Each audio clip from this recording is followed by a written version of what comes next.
My stepsister stole the essay I wrote and submitted it to colleges as her own.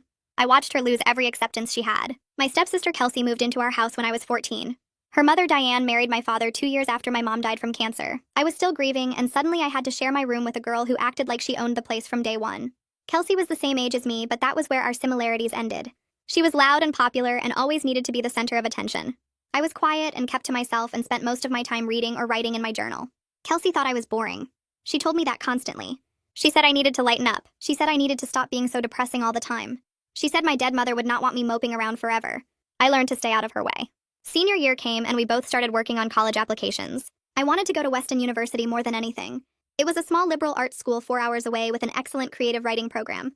My mother went there before she got sick. She used to tell me stories about her time on campus and how it changed her life. She always said she hoped I would go there someday. I wrote my application essay about her. I wrote about watching her get sicker and weaker over 2 years. I wrote about sitting beside her hospital bed reading her favorite books out loud because she could not hold them anymore. I wrote about the day she died and how I promised her I would live a life that made her proud. I wrote about how Weston was her dream for me and how going there would be my way of keeping her close. It was the most personal thing I had ever written. I spent 3 months on it. I revised it over and over until every word felt right. I saved it on my laptop and I printed one copy to show my English teacher, who said it was the best student essay she had ever read. She said any school would be lucky to have me. I submitted my application to Weston in early November. I also applied to 3 backup schools just in case. I felt good about my chances. My grades were strong and my essay was honest and powerful. I thought I did everything right. Kelsey submitted her applications around the same time. She applied to Weston too, even though she never mentioned wanting to go there before. She said her guidance counselor recommended it. She said it would be good to have options. I did not think much of it at the time. In February, I got an email from Weston's admissions office. They wanted to schedule a phone interview to discuss my application. I was excited because interviews usually meant they were seriously considering you. I prepared for a week. I practiced answering questions about my goals and my interests and my essay. The interview was on a Thursday afternoon. The admissions counselor was a woman named Mrs. Langford. She was polite at first, but something felt off from the beginning. She asked me basic questions about my grades and activities. Then she asked about my essay. She asked me to tell her more about my mother. I talked about my mom for 10 minutes. I told Mrs. Langford about her laugh and her cooking and her obsession with old movies. I told her about the books we read together and the trips we took and the way she always knew when I was sad.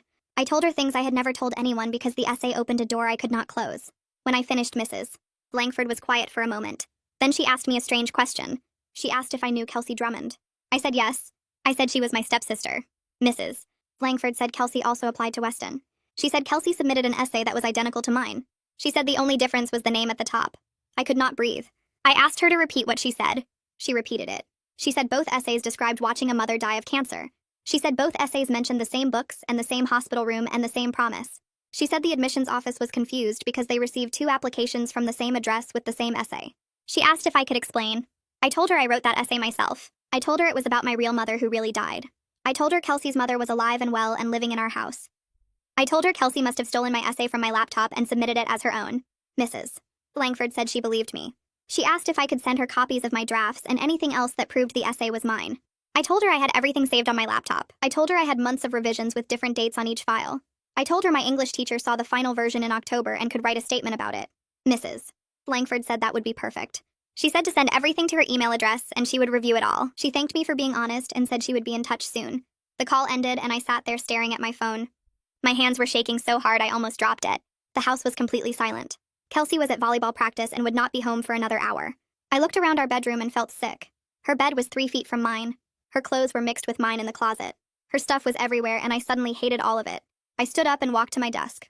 My laptop was right where I left it this morning. I opened it and pulled up the folder where I kept all my college application materials. The essay file was there with the original creation date from August. I clicked through the revision history and counted 14 different versions. Each one had a different save date. August 23rd, September 5th, September 19th, October 2nd, October 11th. The dates told the whole story of how I worked on it for months. I took screenshots of everything. Then I called Summer. She answered on the second ring and I started crying before I could say hello. She asked what was wrong and I tried to explain, but the words came out all jumbled. I told her about the phone call from Weston. I told her about Kelsey stealing my essay. I told her that Mrs. Langford needed proof, and I needed her help. Summer did not hesitate for even a second. She said she remembered my essay perfectly. She said it was the most powerful thing she had read from a student in her entire career. She said she would write a statement right now confirming that I showed her the complete draft in October. She said Kelsey did not even mention applying to Weston until late October, when the guidance counselors did a check-in about application deadlines. I thanked her about 5 times and she told me to stop thanking her. She told me to check my laptop for the file creation dates and make sure I had everything documented.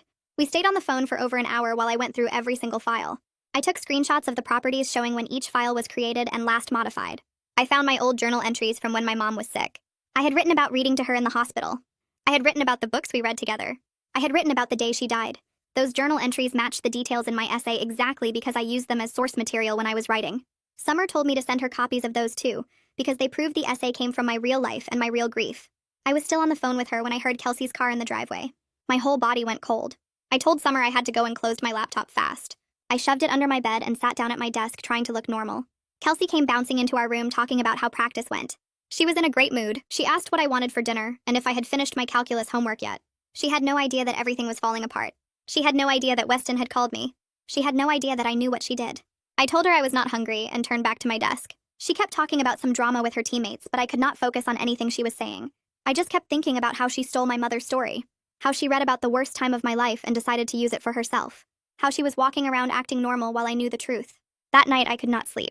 I lay in my bed staring at the ceiling while Kelsey slept 3 feet away from me. Every time she moved or made a noise, I tensed up. I kept thinking about my mom. About how much she wanted me to go to Weston. About how I poured all my love for her into that essay. About how Kelsey took it and put her own name on it like it meant nothing. I wanted to scream at her. I wanted to shake her awake and demand to know how she could do something so terrible. But I did not. I just lay there in the dark, waiting for morning. The next day I got to the school early. I went straight to the guidance office and asked to see Eamon Green. He was my counselor and had helped me with my college application since junior year. His secretary said he had a few minutes before his first appointment and let me into his office. I sat down across from his desk and told him everything. I watched his face change as I explained about the stolen essay and the phone call from Weston. He looked horrified. He said he could not believe Kelsey would do something like that. He pulled up both our files on his computer right away. He scrolled through Kelsey's application list and counted out loud. 5 schools total, Weston and 4 others. He asked if I wanted him to contact all 5 admissions offices. I said yes without even thinking about it. He nodded and started making notes. He said he would send official statements to each school explaining the situation and providing documentation that I was the original author. He said this was academic dishonesty of the worst kind, and Kelsey needed to face real consequences. I went home that afternoon and sent Mrs. Langford everything. The draft files with all their timestamps. Summer's statement on the school letterhead. My journal entries from 2 years ago that matched the essay details perfectly. I attached it all to an email and hit send. The evidence was right there in black and white. There was no way anyone could look at it and think Kelsey wrote that essay. 2 days later, Mrs. Langford called me again. She said Weston had officially flagged Kelsey's application for plagiarism. She said they were removing Kelsey from consideration for admission. Then she said something that made me start crying. She said my application was moved forward for full review. She said my essay was one of the most powerful pieces of writing their admissions team had read in years. She said it was clear that it came from a real place of grief and love. She said they were honored to consider me for admission to my mother's school. I hung up with Mrs. Langford and stared at my phone for a long time. My hands were shaking. I had evidence now. I had proof that the essay was mine. I had Summer's statement and my drafts and everything I needed to prove what Kelsey did. The next morning, I went to the school early and headed straight to the guidance office. I needed to see Eamon before classes started. His door was open and he was at his desk drinking coffee and looking at his computer. I knocked on the door frame and he looked up and smiled. I sat down across from him and told him everything. I told him about Mrs. Langford's call and the duplicate essays and how Weston believed me. I told him I had all the proof ready to send. His smile disappeared while I talked. He looked shocked and then angry. He pulled up his computer and started typing fast. He asked me which schools Kelsey applied to besides Weston. I counted them out. 5 schools total. He wrote them all down and said he was going to contact every single admissions office. He said this was serious academic dishonesty, and he needed to report it. He said the other schools deserved to know what happened before they made their decisions. I nodded and felt something loosen in my chest. Someone was finally taking this seriously. Someone was finally helping me. Eamon spent the rest of the morning making calls and sending emails. I went to class, but I could barely focus. I kept thinking about what was happening in the guidance office. I kept thinking about Kelsey's applications getting flagged at every school. At lunch, I sat with Haley in our usual spot by the windows. She could tell something was wrong right away. She asked what happened, and I told her everything. I told her about the stolen essay and the phone call and Eamon contacting the other schools. Haley's face went red. She slammed her hand on the table and said she could not believe Kelsey would do something so terrible. She said she wanted to come over and confront Kelsey with me. She said she would tell Kelsey exactly what she thought of her. I shook my head. I told Haley I appreciated it, but I was not ready yet. I still had to sleep in the same room as Kelsey every night. I still had to see her every morning. I could not handle a confrontation like that right now. Haley understood, but she was still mad. She said Kelsey deserved everything that was coming to her. The principal called me to her office that afternoon during last period. I walked down the empty hallway feeling nervous. The principal's office was at the end of the main hall with big windows looking out at the parking lot. I knocked and went inside. The principal was a woman in her 50s with gray hair and glasses. She asked me to sit down and close the door. She said Eamon had informed her about the situation with my college essay. She said she needed to ask me some questions and see my evidence. I showed her everything. I opened my laptop and pulled up all the draft files with their timestamps. I showed her the first version I wrote in September, and all the revisions I made through October. I showed her Summer's statement on the school letterhead confirming I showed her the completed essay in October. I showed her my application submission confirmation from early November. I walked her through the whole timeline. The principal took notes and asked careful questions. She wanted to know when Kelsey submitted her applications. She wanted to know if Kelsey had access to my laptop. I told her Kelsey and I shared a room. I told her my laptop was usually on my desk, and I did not lock it because I never thought I needed to. The principal nodded and said she understood. She said she would need to speak with Kelsey separately. She said she was calling both my father and Diane to come in for a meeting. She thanked me for being honest and told me I could go back to class. I walked out into the hallway and sat on the bench outside her office. I was supposed to go back to class, but I could not make myself move. A few minutes later, the principal's secretary walked past me and down the hall. She came back with Kelsey. Kelsey saw me sitting there and her face went pale. She looked scared. The secretary opened the principal's door and Kelsey went inside. The door closed behind her. I sat on that bench and waited. I could hear voices through the door, but I could not make out words at first. Then Kelsey's voice got louder. She was talking fast and her voice sounded high and panicked. I heard her say she did not know what I was talking about. I heard her say there must be some mistake. The principal's voice stayed calm and quiet. I could not hear what she was saying, but I could hear Kelsey getting more upset. Kelsey started almost yelling. She said I was lying. She said I was trying to ruin her life. She said the principal needed to look at the evidence again because there was no way it proved anything. I sat there listening to my stepsister fall apart. I felt strange. I did not feel happy or satisfied. I just felt tired. The meeting went on for 20 minutes. When Kelsey finally came out, her eyes were red and her makeup was smeared. She walked right past me without looking at me. She did not say anything. She just walked fast down the hallway and disappeared around the corner. The principal came to her door and asked me to come back inside. She told me she was requiring my father and Diane to come in for a family meeting. She said they needed to understand what happened and what the consequences would be. She said the meeting was scheduled for the following afternoon. That night at dinner was awful.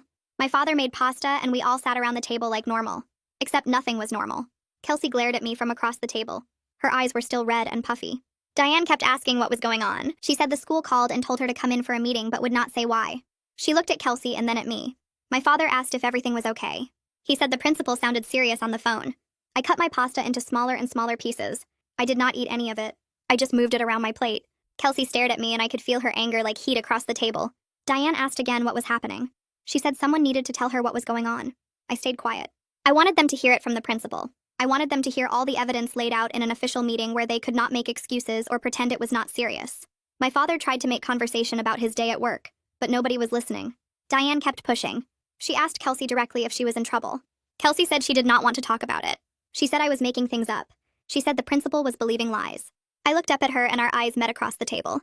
She looked away first. After dinner, I went to our room and locked myself in the bathroom. I sat on the edge of the tub and tried to breathe normally. Tomorrow, my father and Diane would hear everything. Tomorrow, they would have to face what Kelsey did. I did not know how they would react. I did not know if they would believe the evidence or if Diane would find some way to defend her daughter. The next day felt endless. I could barely pay attention in any of my classes. At 2:30, my father picked me up from the school. Diane was already in the car. Nobody talked on the drive to the principal's office.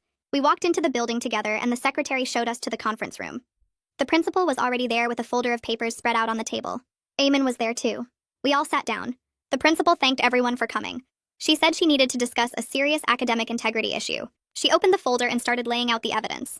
She showed my father and Diane the 2 college essays. She showed them the timestamps on my files. She showed them Summer's statement. She showed them Eamon's records of when each of us submitted our applications. She explained that Kelsey had submitted my essay word for word to 5 different colleges. She explained that 3 of those schools had already sent acceptance letters to Kelsey before Eamon contacted them about the plagiarism. My father looked shocked. His face went white and he stared at the papers on the table. Diane immediately started making excuses. She said there must be a misunderstanding. She said maybe Kelsey did not realize what she was doing. She said maybe Kelsey thought it was okay to use the essay since we were family now. The principal said the evidence was clear. She said there was no misunderstanding. She said Kelsey copied my entire essay and put her own name on it. I finally spoke up. My voice came out shaky, but I kept going. I told them exactly what happened. I told them I spent 3 months writing that essay about my mother. I told them I poured my grief and my love into every word. I told them Kelsey must have copied it from my laptop while I was at the school. I told them she submitted my mother's story as her own to steal the future my mother wanted for me. I told them she took the most personal thing I ever wrote and used it like it meant nothing.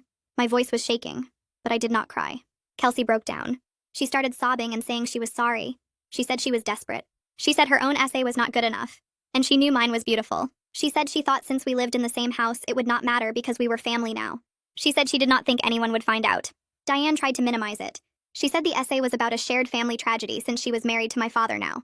She said we were all one family, and maybe that meant the story belonged to all of us. I lost my temper. I shouted that Diane was not my mother. I shouted that Kelsey never knew my mother. I shouted that they had no right to claim any part of that story. I said my mother died and it was the worst thing that ever happened to me and Kelsey stole it. My father finally spoke up. But he only said we needed to calm down. He said we needed to figure out how to fix this as a family. I stared at him. I told him there was nothing to fix. I told him Kelsey committed plagiarism and she needed to face the consequences. I told him I was not going to pretend this did not happen just to keep the peace. I stood up and walked out of the meeting. I went straight to Haley's house because I could not go home yet. She opened the door and took one look at my face and pulled me inside. Her parents were in the kitchen making dinner and they did not ask questions when Haley said I was staying for a while. We went up to her room and I told her everything that happened at the meeting. She sat on her bed and listened while I paced back and forth. When I finished, she said Kelsey deserved whatever was coming and I needed to stop feeling guilty about it. I stayed at Haley's house until almost 10 that night. When I finally got home, everyone was already in their rooms. I brushed my teeth and changed into pajamas and climbed into my bed.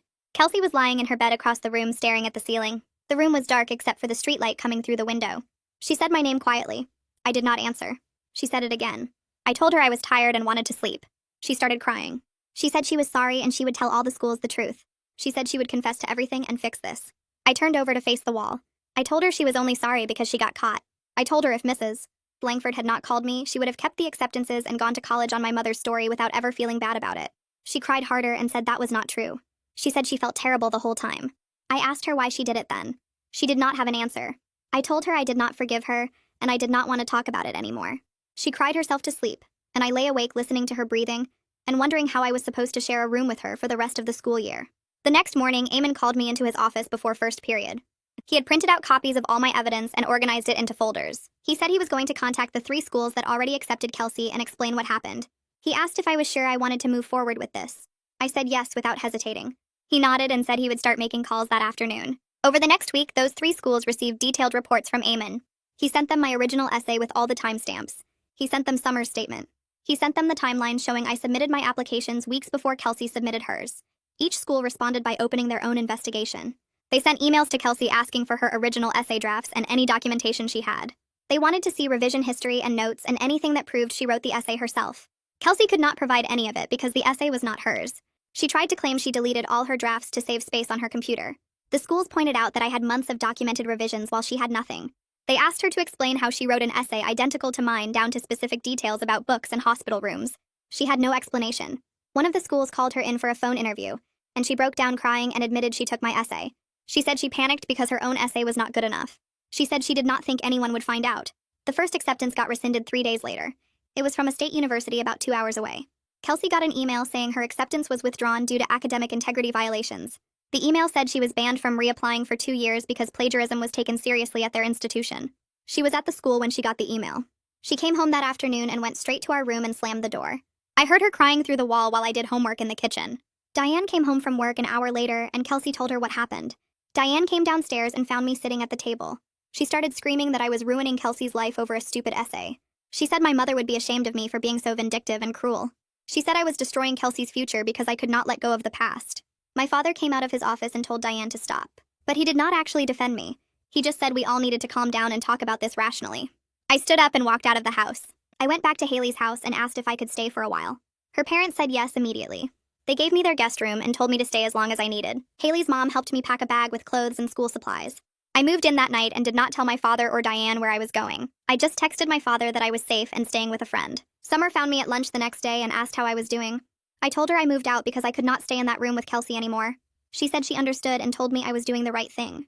She checked in with me every day after that. She made sure I was eating lunch and keeping up with my assignments. She told me I was standing up for myself and honoring my mother's memory by not letting Kelsey get away with stealing her story. On Thursday, the second acceptance got rescinded. It was from a private college in another state. Their letter was harsh. It said plagiarism of this nature showed a fundamental lack of character. It said they could not admit students who stole other people's personal tragedies for their own gain.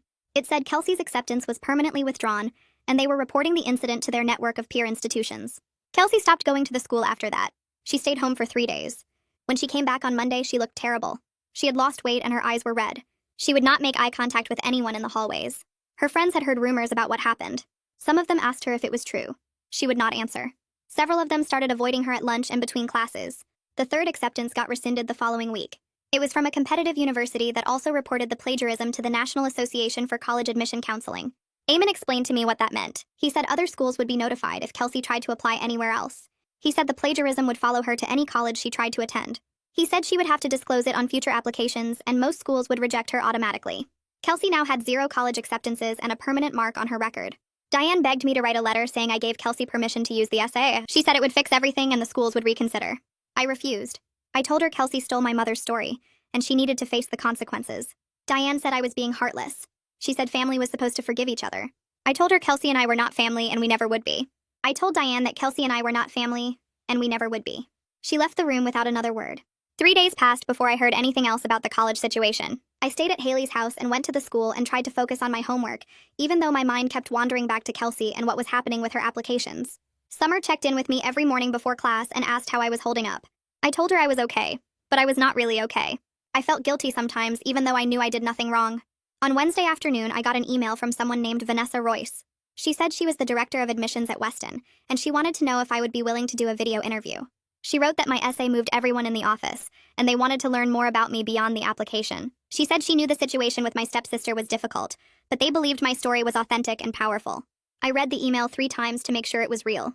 Then I called Haley into the guest room and showed her my laptop screen. She screamed and hugged me and said this was exactly what I deserved. I scheduled the interview for Friday afternoon. I spent 2 days preparing, even though I already knew what I wanted to say. I practiced in front of Haley's mirror and wrote down notes about my mother and our favorite books, and why Weston meant so much to both of us. When Friday came, I set up my laptop in Haley's room with good lighting and a clean background. Vanessa appeared on the screen right at 3 o'clock. She had gray hair and kind eyes, and she smiled at me like she already knew me. We talked for 40 minutes. I told her about my mother's love for Weston, and how she used to describe the campus in fall when the leaves turned red and gold. I told her about the books we read together when she was too sick to leave the hospital. I told her about writing the essay, and how it helped me process my grief in a way nothing else could. Vanessa listened without interrupting, and when I finished, she was quiet for a moment. Then she told me I reminded her why she loved her job. She said reading applications could feel routine sometimes, but my essay reminded her that every application represented a real person, with a real story. She thanked me for sharing my mother's memory with them. After the interview ended, I sat on Haley's bed and cried for the first time in weeks. They were good tears, though. Relief tears. Saturday morning, my father showed up at Haley's house. Her mom answered the door and called up to tell me he wanted to talk. I came downstairs and found him standing in the entryway looking uncomfortable. I told Haley's mom we could talk outside. We sat on the front porch steps and he did not say anything for a long time. Then he started apologizing. He said he was sorry for not protecting me and for letting Diane treat me the way she did. He said he had been so focused on keeping the peace with his new wife that he forgot his first responsibility was to me. He said he should have defended me when Diane screamed about my mother, and he should have made Kelsey face consequences from the beginning. I listened, but I did not say anything yet. He kept talking. He said he knew he failed me and he understood if I was angry. He said he loved me and he wanted to fix things, but he did not know how. I looked at him and felt all the hurt from the past 2 years sitting between us. I told him I needed him to choose me for once. I needed him to stop making excuses for Kelsey and Diane and acknowledge that what happened was theft and betrayal. I told him it was not a family misunderstanding or a mistake. Kelsey stole my mother's story and tried to use it for her own gain. I said if he could not see that, then we had nothing more to talk about. My father started crying. I had not seen him cry since my mother's funeral. He wiped his eyes with his sleeve and promised he would do better. He said he would talk to Diane and make changes at home. He said he wanted me to come back when I was ready. I told him I would come home when Kelsey moved out of our shared room and not before. He nodded and said he would make that happen. I was not sure I believed him yet, but it was something. The following Tuesday, I got another email at the school. This one was from the 4th college that Kelsey applied to. I did not know why they were contacting me until I opened it. They said they received a report from my guidance counselor about plagiarism involving my stepsister's application. They said they were still reviewing applications when Eamon sent his documentation. They decided not to admit Kelsey based on the evidence. They wanted to let me know they took academic integrity seriously, and they appreciated me bringing this to their attention. I forwarded the email to Eamon. He called me to his office during lunch and told me this meant Kelsey now had 0 college acceptances. Every school had either rescinded her admission or rejected her outright. He said the plagiarism flag would follow her to any school she tried to apply to in the future. He asked how I felt about it. I said I did not know. Part of me felt vindicated, but another part felt sick. That afternoon, Diane showed up at Haley's house. I was doing homework in the guest room when Haley's mom came upstairs and said Diane was at the door asking to speak with me. I went downstairs and Diane was standing on the porch. She looked terrible. Her eyes were red and her hair was messy. She asked if I would write a letter saying I gave Kelsey permission to use the essay. She said it would fix everything and the schools would reconsider. I told her no. She started begging. She said Kelsey's future was destroyed, and I was the only one who could save it. She said one letter from me could make all of this go away. I looked at her and felt nothing but anger. I told her Kelsey stole my mother's story and she needed to face what she did. I said I would not lie to protect someone who betrayed me. Diane called me heartless. She said family was supposed to forgive each other. I told her Kelsey was not my family and she never would be. I closed the door and went back upstairs. The next week, Eamon called Kelsey into his office. I knew because I saw her walking toward the guidance suite during study hall. She looked smaller than usual. Later that day, Eamon told me he helped her research community colleges and gap year programs. He said she needed a plan since traditional four-year schools were no longer an option. He said he was professional with her, but firm. He told her this was a consequence of her choices, and she had to rebuild trust through her actions now. I appreciated that he did not let her off easy. March came, and with it the last round of college decisions. I checked my email every day waiting for news from Weston. On March 23rd, I came home from the school and found a large envelope waiting for me on Haley's kitchen counter. The return address said Weston University. My hands shook as I opened it. Inside was my acceptance letter and a thick packet of information about housing and orientation. There was also a handwritten note from Vanessa. She wrote that my essay was one of the most powerful they had read in years. She said they were honored to welcome me to my mother's alma mater. I read the note 5 times. Then I called my father and told him. He cried again and said my mother would be so proud. The next day, I drove to the cemetery where my mother was buried. I had not been there in months because it hurt too much. I parked and walked to her grave and sat down in the grass. I pulled out the acceptance letter and read it out loud to her. I told her I kept my promise. I told her I stood up for myself and for her memory. I told her I was going to make her proud at Weston. The wind picked up and blew through the trees, and for a moment I felt like she was there with me. I spent the rest of the week in a strange kind of peace. Haley's guest room felt safe in a way my own bedroom hadn't in years. I caught up on homework and helped her mom with dinner and tried not to think about what was happening at home. On Saturday afternoon, Haley knocked on my door and told me to get dressed because we were going out. She drove me to her house where a handful of our friends were waiting in the backyard. They'd hung string lights between the trees and set up a folding table with snacks and a cake that said congratulations in blue frosting. I stood there staring at it all while everyone clapped and cheered. Haley hugged me and whispered that I deserved to celebrate. We spent the afternoon eating cake and talking about college plans and summer jobs. Nobody mentioned Kelsey or the plagiarism or any of the mess I'd been living through. For 3 hours, I just existed as a normal teenager who got into her dream school. I laughed at stupid jokes and took pictures with my friends and felt something unfamiliar spreading through my chest. It took me a while to recognize it as happiness. Real happiness. Not the kind tinged with guilt or grief or worry about what came next. Just pure, simple joy at being surrounded by people who cared about me. When the sun started setting and people began leaving, I helped Haley clean up the backyard. She asked how I was really doing, and I told her the truth. I said this was the first time since my mother died that I felt allowed to be happy. She squeezed my hand and said my mom would want this for me. The next morning, my father texted me asking if we could meet for coffee. I agreed and drove to the diner near our house. He was already sitting in a booth when I arrived, looking tired but hopeful. He told me he'd spent the weekend moving Kelsey into the guest room. He'd stripped our old shared bedroom completely, washed all the bedding, vacuumed and dusted every surface. He said my space was ready whenever I wanted to come home. I asked why he was doing this now, and he said because he should have done it months ago. He said he was ashamed it took this long for him to prioritize my comfort over keeping peace with Diane. I told him I'd think about it. He didn't push. We talked for an hour about nothing important. And when I left, I felt like maybe we could find our way back to each other eventually. 3 days later, I packed up my things at Haley's house and thanked her parents for everything. They told me I was welcome back anytime. I drove home with my stomach in knots, not sure what I'd find when I walked through the door. Living at home was exactly as awkward as I expected.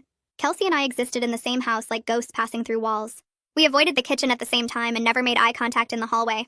Diane barely spoke to me beyond basic pleasantries about dinner or the mail. She spent most evenings in her room with the door closed.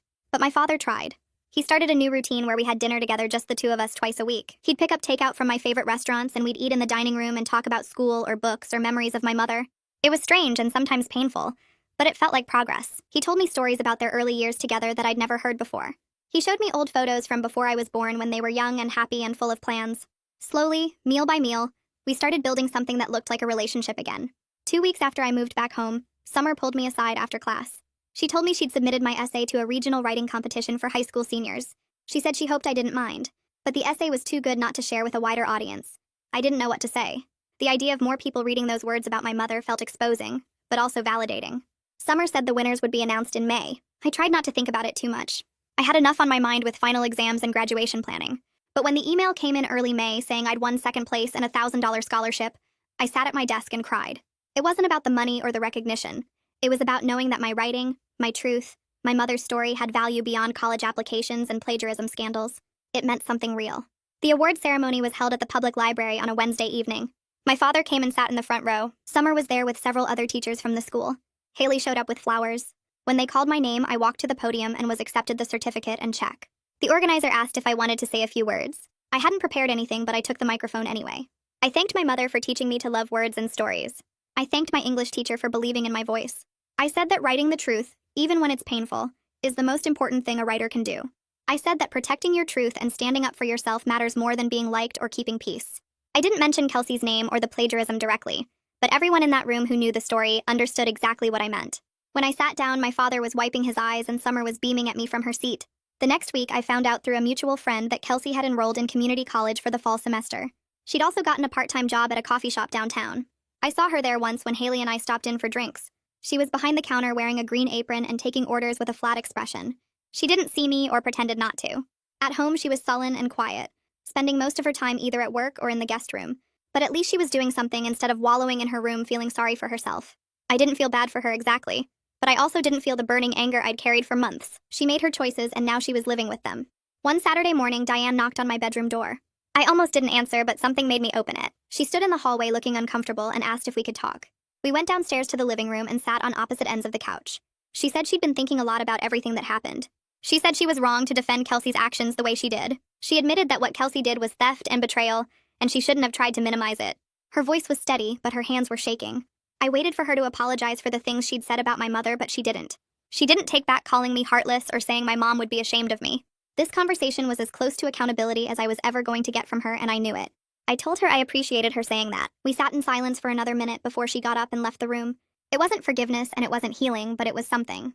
Prom arrived in late May, and I went with a group of friends, including Haley. We rented a limo and took pictures at someone's house and danced until our feet hurt. Kelsey didn't go. Most of her old friend group had moved on without her once the plagiarism story spread through school. She spent prom night working at the coffee shop. When I got home that night and saw the light off in the guest room, I felt a small stab of guilt. But then I reminded myself that consequences are not the same as cruelty. I didn't do this to her. She did this to herself. I got ready for bed and fell asleep in my own room in my own space, feeling lighter than I had in months. The week before graduation, Summer called me to her classroom after the final bell. She handed me a wrapped package and told me to open it. Inside was a leather-bound journal with my mother's favorite quote inscribed on the cover in gold lettering. It was from a Mary Oliver poem my mom used to read to me when I was little. Summer told me to keep writing no matter what happened next. She said my voice mattered and the world needed to hear it. She said she was proud of me not just for my writing, but for standing up for myself when it would have been easier to stay quiet. I hugged her and thanked her for everything she'd done. She'd been more than a teacher. She'd been the adult who saw me and believed me when my own family couldn't. Graduation day came on a sunny Saturday in June. I put on my cap and gown in my bedroom and looked at myself in the mirror. My mother should have been here to see this. She should have been in the audience cheering and taking pictures and crying proud tears. But she wasn't, and she never would be. I had to make peace with that. I walked downstairs and my father was waiting by the door in a suit and tie. He told me I looked beautiful and that my mom would be bursting with pride. We drove to the school together and I lined up with my class in the parking lot. When they called my name, I walked across the stage and was accepted my diploma. The audience clapped and I searched the crowd until I found my father. He was on his feet cheering louder than anyone else in that gym. It had to be enough. It was enough. The week after graduation, Kelsey found me on the back porch. I was reading in the swing where I always sat when I needed space from the house. She stood in the doorway for a minute before asking if she could sit down. I didn't say yes, but I didn't say no either. She sat on the opposite end of the swing and we rocked in silence for a while. Then she started talking. She said she'd been thinking about everything that happened and she needed to tell me something. She said she was sorry for real this time.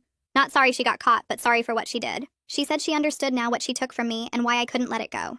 Her voice was quiet and steady, and she looked at me when she talked, instead of staring at her hands like she usually did when she apologized. I listened without interrupting. When she finished, I told her I was accepted her apology, but I also told her our relationship would never be what it could have been. She'd broken something between us that couldn't be fixed. She nodded and said she understood. We sat there for another few minutes before she got up and went back inside. It wasn't forgiveness exactly, but it was acknowledgement that we'd both lived through the same awful thing, and now we had to figure out how to move forward. Summer arrived hot and long. I got a job at the library shelving books and working the checkout desk. The work was easy and quiet and gave me time to think about leaving for Weston in August. My father and I started having dinner together twice a week at the diner near his office. Just the two of us without Diane or Kelsey. At first we talked about safe topics like my job and his work and what classes I might take freshman year. But slowly we started talking about harder things. I told him I needed him to understand that supporting me didn't mean abandoning Diane and Kelsey. It just meant not asking me to pretend the betrayal didn't happen. It meant not expecting me to be okay with what Kelsey did just because we lived in the same house. He listened and asked questions and admitted he'd been so focused on keeping everyone happy that he forgot his first job was protecting me. By the end of summer, we were closer than we'd been since before my mom got sick. Not the same as before, but something new that felt solid. Diane made an effort too. She stopped defending Kelsey's actions and started respecting the boundaries I set. She didn't come into my room without knocking anymore. She didn't try to force family dinners or movie nights. She asked before she did my laundry or moved my things. Small gestures that showed she was trying to see me as a separate person, instead of just another daughter she could fold into her family. We'd never be close. I'd never call her mom or confide in her or ask her advice. But we reached an understanding that we could live in the same house without constant fighting. We could pass each other in the hallway and say good morning without tension crackling between us. It was enough. In July, Haley and I took a road trip to visit Weston's campus. We left early on a Saturday morning with snacks and a playlist and 4 hours of highway ahead of us. The drive went fast. We sang along to music and talked about everything and nothing and stopped at a rest area for terrible coffee. When we finally pulled into the campus parking lot, I felt something shift in my chest. The buildings were old brick covered in ivy. The quad was green and dotted with students reading under trees. Everything looked exactly like my mother's photos. We toured the creative writing building first. The classrooms had big windows and wooden desks worn smooth by decades of students. The library smelled like old paper and had reading nooks tucked into corners. Then we found my mother's old dorm. It was locked, but we stood outside looking up at the third-floor window that used to be hers. I felt her presence there stronger than I'd felt it anywhere since she died, like she was standing next to me saying she was proud, saying I'd made it, saying this was where I belonged. Back home, I joined the Weston Facebook group for incoming freshmen. People were posting introductions and looking for roommates. I scrolled through dozens of posts before one caught my attention. A girl named Jude Sanchez from Colorado, who loved books and hiking and wanted a roommate who didn't party every night. I messaged her and we started talking. She was funny and kind and easy to talk to. We video chatted twice and decided to room together. I was cautiously hopeful about having a roommate I could actually trust. Someone who wouldn't go through my things or steal my words or make me feel unsafe in my own space. My father helped me shop for dorm supplies. We went to Target on a weeknight when the store was mostly empty. He pushed the cart while I picked out sheets and towels and a desk lamp. While we shopped, he told me stories about my mother's college years that I'd never heard before. How she was shy her first semester and barely left her room. How she joined the school newspaper and found her people. How she called him every Sunday from the payphone in her dorm hallway. He was trying to connect with me through her memory. Trying to show me he understood why Weston mattered so much. It made us both sad, but in a good way. The kind of sad that comes from remembering someone you loved, instead of trying to forget them. 2 weeks before I left for Weston, Kelsey knocked on my bedroom door. She asked if she could read my essay. The one she stole. The one that destroyed her college plans. I stared at her for a long time trying to figure out what she was really asking. Then I realized she needed to understand exactly what she tried to take. I printed a copy and handed it to her. She sat on my bed and read it while I pretended to pack. When she finished, she looked up with tears on her face. She told me it was beautiful. She said she understood now why I couldn't let it go. She said she was jealous of my relationship with my mother, and the way I could put my feelings into words. She said she made a terrible choice because of that jealousy, and she was sorry. I sat down next to her on the bed. I told her I hoped community college went well for her. I told her I hoped she figured out who she was without trying to take things from other people. It wasn't forgiveness exactly, more like acknowledgement that we were both moving forward separately, that her path and my path had split, and would probably never cross again in any meaningful way. She nodded and wiped her eyes and left my room. I went back to packing. The night before I left for Weston, my father knocked on my door holding a cardboard box. He said he'd been saving it for the right moment. Inside was a collection of my mother's things from her college years. Her faded Weston sweatshirt that still smelled faintly like her perfume. Her favorite books with notes in the margins written in her careful handwriting. Photos of her on campus looking young and happy and full of possibility. A journal where she'd written about her classes and her friends and her dreams for the future. I held each item carefully like they might break. My father sat next to me on the floor and we looked through everything together. He told me my mother would be so proud of who I'd become. Proud that I stood up for myself when it would have been easier to stay quiet. Proud that I was going to Weston to follow the path she'd walked. I believed him. I folded my mother's faded Weston sweatshirt and placed it carefully in my suitcase between 2 sweaters. The fabric still held the faint smell of her perfume even after all these years. My father stood in the doorway of my room watching me pack. He cleared his throat and I looked up at him. He told me he wanted me to call him every week. I promised I would. He crossed the room and pulled me into a tight hug. His voice cracked when he said my mother would be so proud of the person I had become. He said she would be proud of the way I stood up for myself when it would have been easier to stay quiet. I hugged him back and felt tears on my face. We stood there for a long time holding on to each other. When we finally let go, I finished packing while he carried boxes down to the car. The drive to Weston took 4 hours through farmland and small towns. My father drove and I sat in the passenger seat with the box of my mother's college things on my lap. He put on a playlist of her favorite music without asking if I wanted it. Songs from the 80s and 90s filled the car. We sang along to the ones we both knew. Between songs, my father told me stories about calling my mother at her dorm from payphones. He told me about visiting her on campus and meeting her roommates. He told me about the weekend she took him to her favorite coffee shop, and they stayed up all night talking about their future. It felt like she was in the car with us, like she was part of this moment even though she had been gone for years. I watched the landscape change outside my window and felt ready for what came next. My dorm room was on the 3rd floor with big windows that looked out over the quad. The space was small but bright with afternoon sunlight. My father helped me carry my boxes upstairs. We were arranging my books on the shelf when I heard voices in the hallway.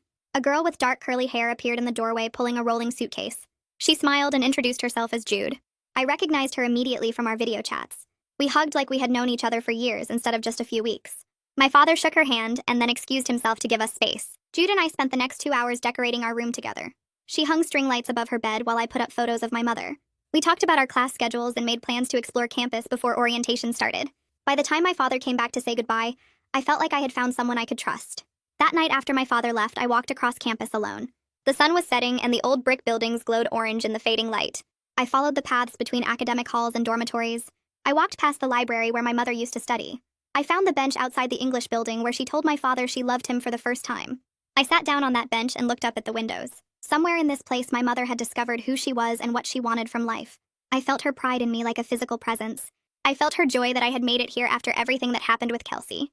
I knew that by fighting for my essay and refusing to let someone steal my story, I had honored her memory in the way that mattered most. I was exactly where I was supposed to be. I had earned every step of this journey through months of grief and revision, and standing up for myself when it would have been easier to stay silent. This was my mother's dream for me, and now it was my reality. I sat on that bench until the stars came out and felt completely at peace.